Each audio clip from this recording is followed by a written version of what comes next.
en demo med en anmeldelse, hvor det her ikke bliver præcis i hvorfra.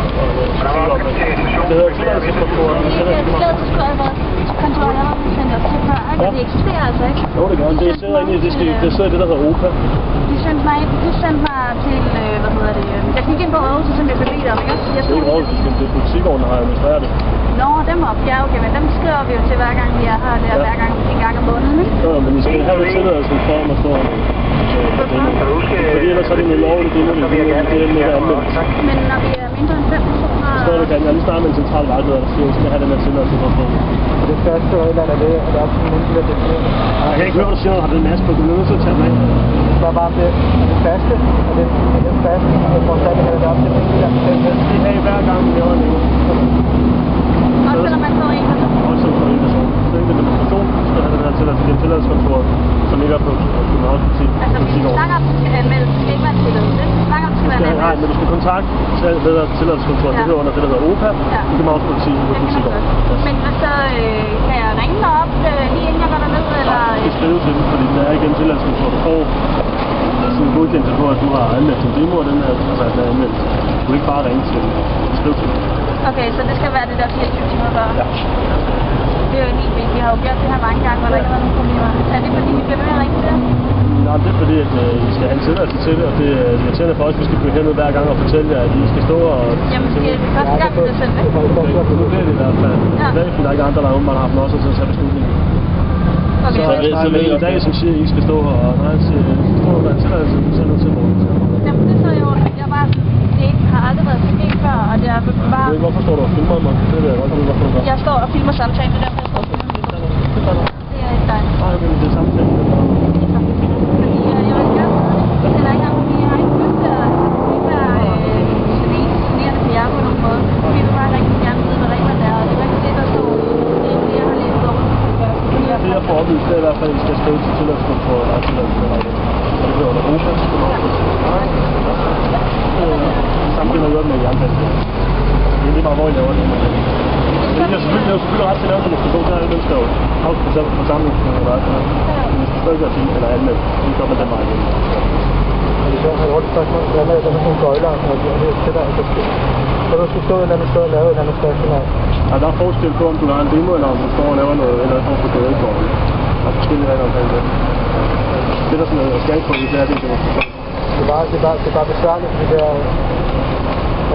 Det skal du gå hen ad vejen, synes jeg. Ja, det kan jeg godt give ret i. Det er besværligt. Jeg er helt enig, men det er en svær måde at gøre det på. Okay, jamen det gør vi så. Godt. Når de så står over og deler ting ud på brøden, så det er ikke en demonstration, det må de jo gerne. hvor vi kan bare stå ved siden af os. Det er plejer sådan, det ikke Ja, det må du jo egentlig gerne gøre, men altså hvis det er et spørgsmål om, at vi bare vil genere dem mest muligt, så kan vi måske komme over i noget med noget chikane noget på et tidspunkt. Det virker bare mere som chikane, end det virker som oplysning af demonstration. Lige nu virker det som om, at vi prøver på at holde folk væk fra deres forretninger. De har lov til at have deres forretning, kan man sige. De har selvfølgelig også lov til at have modstykket, hvis de har holdninger og argumenter med. Men der er en eller anden sådan skarp grænse mellem chikane og oplysning, ikke? Altså den synes jeg måske lige at fortælle på det her chikane, når I bliver ved med det her. Det er da meget, det er klart, det er klart. Det er ikke derfor. Men altså, hvis det der med sådan at stå helt oppe i den, stå lige foran deres sted, det virker mere som chikane, end det virker som oplysning. Vi har jo, altså hvis vi rykkede os længere, hvis vi rykkede os derhen, når de sagde, så ville vi jo stå over på nogle andres ejendomme, altså, og det var ikke det. Men det er jo ikke sådan, at... Jeg ved, du forstår, hvad jeg mener, det er slet ikke i tvivl om, men jeg siger bare, at I skal passe på, fordi I bevæger på grænsen mellem chikane og oplysning. Og det synes jeg... Er det fordi, det er så tit? Ja, det er fordi, ja, det er jo næsten dagligt, eller i hvert fald flere gange om ugen, ikke? 2 gange om ugen, ikke? Og det der med at stå lige ud foran, og nu hvis I vil stå og dele et eller andet flyer ud med modstykke til deres budskab, så vil jeg sige, hvis I står helt oppe i røven, så er vi også over noget med chikane, ikke? Altså, jeg tror simpelthen ikke, I kan finde et fornuftigt leje for det her, men der skal være plads til jeres holdning og deres holdning. Altså, så er det ikke så meget længere. Det er jeg sikker på, at det kan der godt blive plads til, men altså, op nu det her chikane, det duer jo ikke. Det er jo ikke sådan, at vi kan få. Jeg kan jo ikke tage den der af, når vi snakker sammen. Jeg vil godt sige, hvem jeg taler med. Nej, så kan jeg ikke stå til, at vi ikke står og tale her. Jeg gider ikke tale med, når den er maske på. Jeg vil gerne se, hvem jeg taler med. Og så kan jeg ikke høre klart, hvad du siger over den der bog.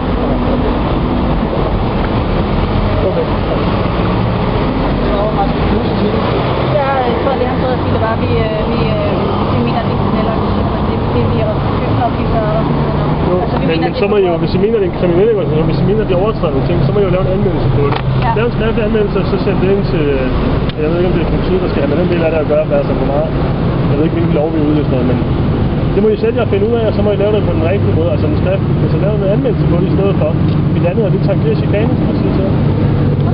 Jamen, Synes jeg, altså, gør det på en ordentlig måde i stedet for. Okay, jeg stiller alle de her spørgsmål, fordi jeg gerne vil have, at det sådan er, at det er helt på plads, sådan, så jeg ikke næste gang... Men altså, jeg er ikke i tvivl om, at I har undersøgt de her ting, og nu handler det måske også lidt om, at du gerne vil vide, hvor går grænsen lige præcis, altså. Men det tror jeg godt, I selv ved. Jeg kan ikke se, hvorfor at... Altså, du svarer alle de her spørgsmål, for jeg er slet ikke i tvivl om, at du godt ved det. Altså, jeg synes ikke, at det er rimeligt i forhold til, jeg har undersøgt det til at ikke virke rimeligt. Jeg kan godt forstå, hvis du mener, at hvis du vurderer, at det tangerer chikane. Jeg siger ikke, det er chikane, men jeg siger, at det ligger altså tæt på. Jeg kan godt forstå, at du har den holdning, som du synes, Det er ikke en holdning, jeg har. Jeg siger bare, at det virker som om, vi er tættere på chikane, end vi er på oplysning. Og det synes jeg kan være et problem. Ja, og det er... De stiller sig heller ikke foran for I nu. Jeg ved ikke, om I har en anden organisation, eller hvem I repræsenterer. Det er også lige meget. Men de stiller sig heller ikke ud foran jer, for at vi lader os noget. Altså, I må finde en eller anden sådan fylde mellemvej, og så komme ud med jeres budskab på os. Det er selvfølgelig også lov til. Så men nu skal vi i hvert fald gå herfra, og så skriv den her ansøgning til tilladelseskontoret, og så tage den vej igennem. Så I har styr på jeres papirer og sådan noget også. Så er der ikke noget på det der. Yes. Ja, du ved det. Nu er vi kommet tilbage.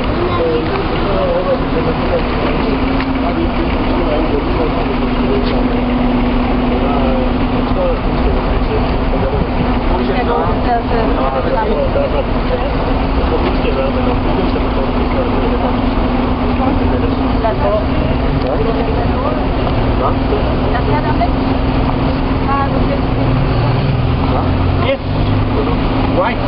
Er du dansk? Var det lækkert? Ned med Scientology! Det er de står foran. I hate you! Er du Scientology? Okay.